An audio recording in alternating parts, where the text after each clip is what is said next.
Hello there. My name is Dylan Wren, and joining me today is Andrew Kimball. How are you doing today, Andrew? Doing fantastic. How are you? I'm doing well too. And together, we are your friendly neighborhood gamers. Um, Today, we are going to be talking about Jedi Fallen Order, a game that was published and released in November of 2019. It was developed by Respawn Entertainment and published by Electronic Arts, proving that they could, in fact, release a good Star Wars game with the license they held for 10 years, but chose not to, apparently. And so it's an action-adventure game, kind of in the style of like your Uncharted's or the Tomb Raider reboot. It is a story that follows Cal Kestis as he is becoming a target of the Imperial Inquisition. They are hunting him across the galaxy as he's becoming a Jedi and is working to find a holocron containing the list of names of Force-sensitive children. And it picks up about 5 years after Episode 3, Revenge of the Sith. So we are going to talk about it, the things we liked about it. We're going to talk about things that maybe we didn't like or wish were different. And then we're going to give it our rating scale, which we do as like a S tier through F tier sort of thing. So we'll jump into the things we liked about it. Andrew, what are some things that you liked about this game? It's just awesome to use a lightsaber, isn't it? I mean, good lightsaber combat is just one of the coolest things that you can do in a video game or in real life if we ever get there. But at this point, video games, it just, that's like the ultimate kind of fantasy for people of our generation and probably the generation before us as well with the original trilogy. But just lightsabers are one of the coolest weapons ever created in fiction, and so this game does a really good job of making that lightsaber combat feel good and very like fun. Obviously there's the whole thing where it's a T-rated game, and so you're not able to actually like lop off limbs or anything crazy like that, but outside of that, like, it felt about as good as I would expect. It felt true to what I would expect using a lightsaber to feel like. So I mean, right out the gate they nailed that, and that was a good foot forward. 100%. I think you're 100% right, and I like that they let you kind of customize the different things you could do with your lightsaber. You know, you could make it really your own. You start off with like the single blade, and eventually throughout the progression of the game, spoilers, light spoilers for this game. I know it came out a few years ago, but light spoilers if you're watching this. But eventually you get a second, the ability to have like two lightsabers, which you can then combine into like a double bladed lightsaber. And so each one of those kind of has a different feel and a different style of combat. And so, and different moves that it unlocks. And so it's fun to be able to like not only have a really good feeling lightsaber in a game, but be able to customize it, make it your own, and have so many different like versatile options. You know, if you like doing the two-handed combat, cool, go for it. If you like the double-bladed lightsaber, you can do that too, you know.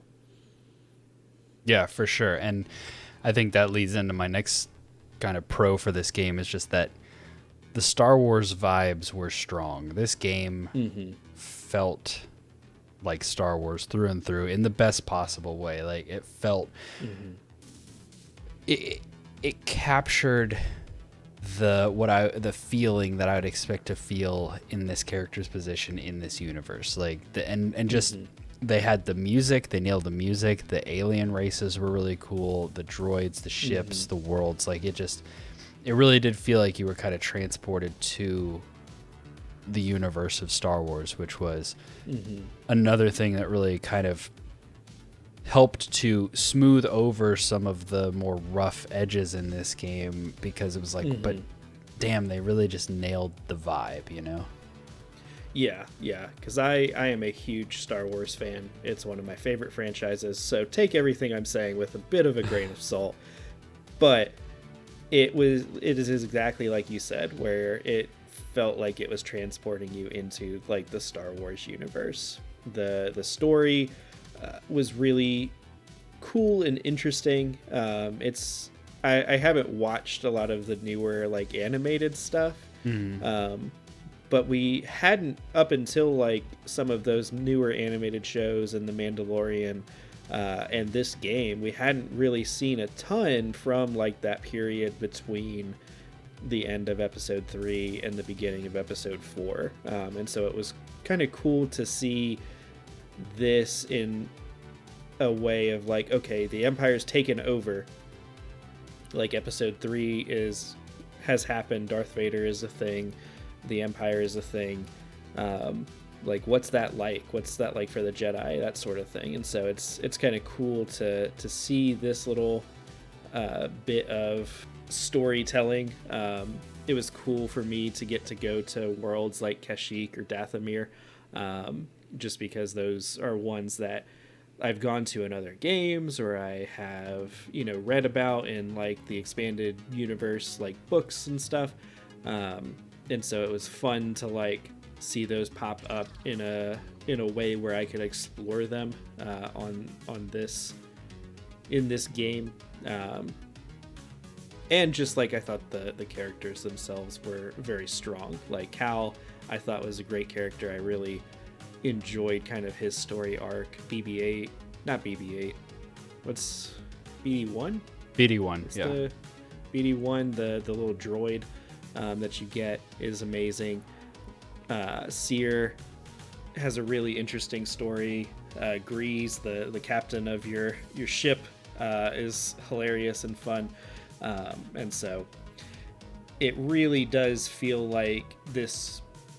If I wasn't playing it as a video game, it does feel like it could, a lot of the story beats anyway, could be like straight out of like a TV show or a book or something like that.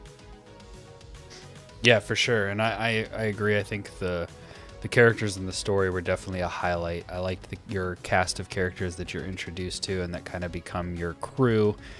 And then the different twists with the Inquisitor was the second sister, right? Yeah, the second sister, and how like her relationship ties back and all that kind of stuff was very interesting. I thought it was all really cool.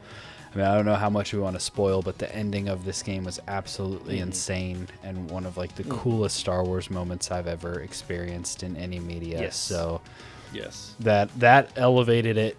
If it was a 7, that bumped it to an 8. If it was an 8, that bumped it to a 9. Like wherever it was sitting, it bumped it up a solid point. Just that ending sequence. Yeah, like the last 30-45 minutes of this game were top. Like the payoff was just so good. Yeah. So good for this game. Yeah, I enjoyed not only the story, but like just the moment to moment stuff too, the exploration, the combat. It was a fun mix of like FromSoft sort of combat, but like much easier and less punishing than FromSoft games, and sort of the Zelda, like you're exploring around, and as you're exploring, you're unlocking like new force powers or new items and things that allow you to get to different areas of the map that were previously locked off to you. And so it feels like you're constantly making progress, and you're like, getting this new power, and it's like, oh, I bet I can go back to this planet and get to that area that I couldn't access before, which I really enjoyed. I thought that was a lot of fun. There was a lot of just environmental puzzles that you had to think through and use your powers to get through, and that's kind of my jam, the exploration thing. So it did that for me for sure. Yeah, the gameplay is kind of a double-edged sword for me, because on one hand it was really fun. I liked the challenging combat. I thought that it was rewarding. I thought that it was a little bit unpolished based on its peers and the games that it was trying to like draw inspiration from. Mm-hmm. But I liked what they did with the gameplay, and I liked the kind of direction they chose to go. But because they didn't pull off some of the things they attempted, as well as the games that they were obviously drawing inspiration from, that was kind of where it became that double-edged sword of, I like what you're doing, but you're not doing it as well as the other stuff that we've played up to this point. Yeah, for sure. You could even say it was a double-bladed lightsaber. You could. But I do think that's a good segue into maybe some of the things that we didn't like quite as much or wished were a little bit different. Like you said,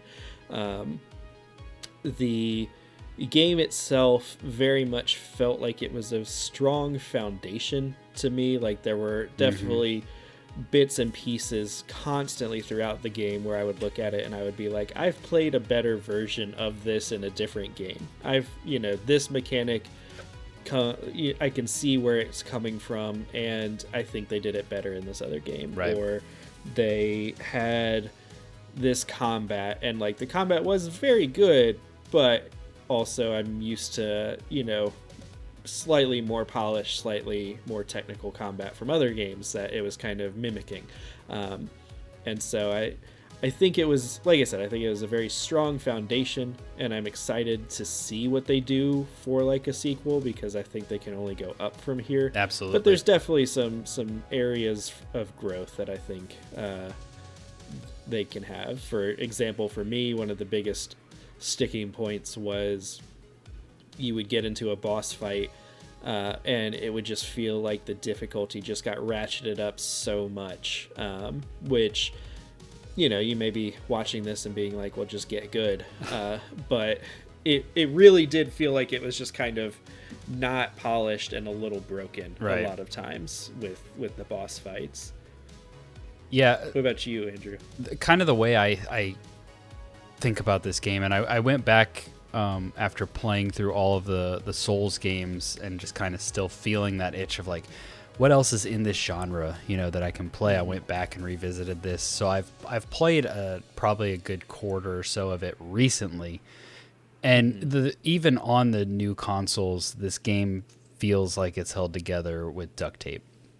It very much feels like they wanted this to hit at a certain date, and it should have stayed in development for 6 months or a year more to like really kind of work out the kinks. Like, it's not broken. I don't ever really have like any crashes or game breaking bugs, but just like stutters here or things here, or like a parry that didn't quite work when it should, or just, little things like that. And it's kind of like there's just all these kind of little nagging things. It's like it's not quite there. And in the combat, I feel like it didn't rear its head as much.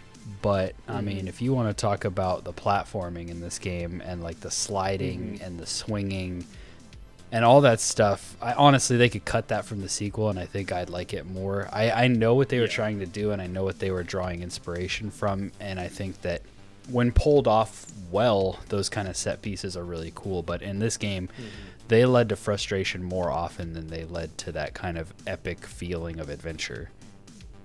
Yeah, no, 100%. Because I went through and I collected all of the like collectibles and 100% of this game, because when I finished it, I just wanted more, and that was a way to get more. Right. But there were multiple, especially Kashyyyk and Dathomir, there were multiple little areas where there would be like an extended section of sliding down things, and I never felt like the jump was good. I never felt like I ever got the timing on that, and there would just be time and time again where I would die or fall because I just couldn't get the timing down. And having talked to a bunch of other people, I don't think that was like in a bubble. I think there was just something fundamentally not working about that bit of it. Yeah. And I know initially when I played it too, like there were several. I was playing initially on like the original Xbox One, and there were several times where the level just like wouldn't load bits and pieces of it. And And I think a lot of that has been fixed and patched since we've played through my initial time, and I'm playing on a Series X now. But there were definitely some little bugs or little things that I think, like you were saying, could have been left in the oven a little bit longer and come out much better. But I do like kind of how you were framing it, of like, if they took this stuff out of the sequel,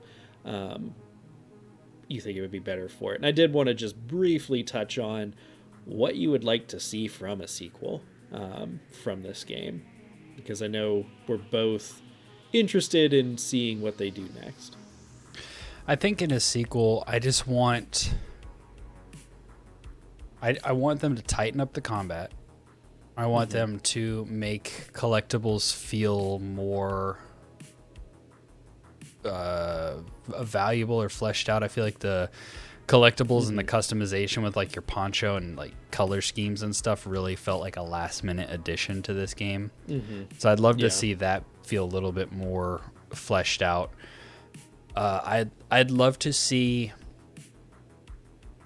I would love to either see some context for the reasons why they are choosing to do what they're doing with the gameplay, such as all the platforming, or especially all the Souls stuff where like you go to a checkpoint and you rest and then all the enemies come back to life, and it's like, why the hell did these stormtroopers come back to life? Like, it's fun as a game. I enjoy that kind of loop and that risk and reward because I like the FromSoft games. But in this setting, like, they didn't even really try to explain why that is or why that's happening. Like, it doesn't really make any sense in the game. So I'd love to just see them kind of basically take what they did for this game and just flesh everything out fully for the next one and polish everything to the, like, even if it was essentially the same game but just in new settings and like tighter mechanics, and like the reasons things work the way they do are actually explained and fleshed out, I would be happy with that. Like, a lot of times, we want to see kind of new big additions to our sequels, like, oh, they added this crazy mechanic, or now you get to play as this additional character or whatever, and those kind of things are cool.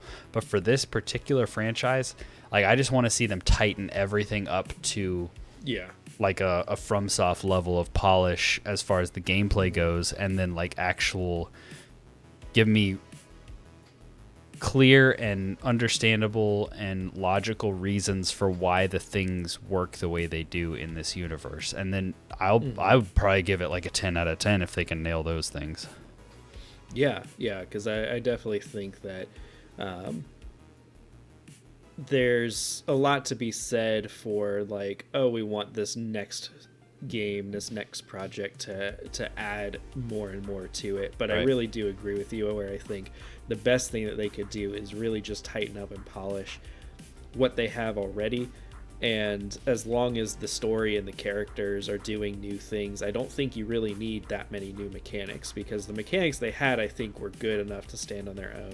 I think it's more so just like keep the story rolling. If you give us a new 20-hour story following these characters, I want to see that. I want to know what happens next to them. And like you said, I do think that there's some more things they could flesh out a bit more too, especially when they have like the concept of battle meditation already in other Star Wars games, and they could easily just kind of say that Cal is meditating and seeing the future a little bit, and that's why he, when he dies in there, it's like a Doctor Strange, oh, that didn't work sort of thing. Like, they could easily do that, but they never talk about it or mention it. And so just doing little things like that, I think, would be really cool, and make it feel more grounded and make it feel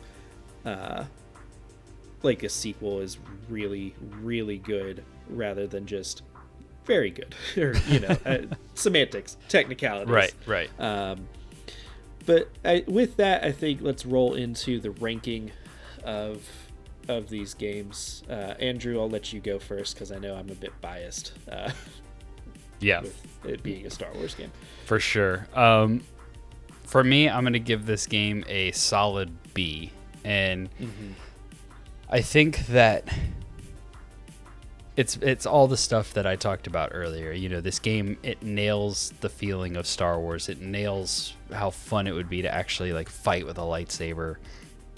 And the ending cannot be understated, just how like epic and incredible it is. Yeah. But it's the stuff we talked about, you know, most recently with kind of our critiques of this, is just it feels like it's held together with duct tape.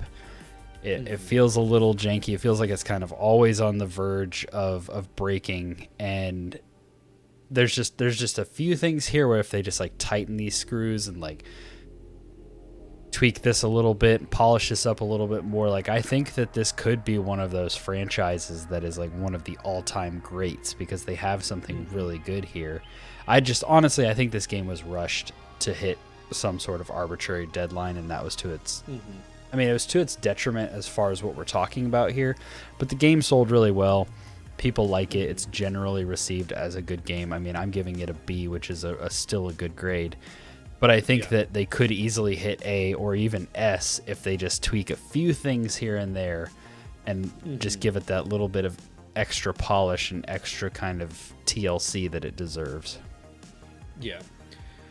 Yeah, and I'm going to rank it at an A for myself. Now, again, keep in mind, take everything I say with a grain of salt, because I love Star Wars. Right. But I really enjoyed this universe, really enjoyed the story this game was telling, so much so that when I was playing through, I ended up 100%ing the game because I just wanted to keep playing in this world even after I had finished the main story.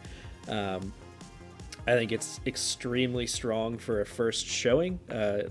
Andrew was saying, I think there's bits and pieces of it. You can see the seams, you can see the cracks, you can see areas where it could improve and where we hope to see improvements, you know, in the sequels.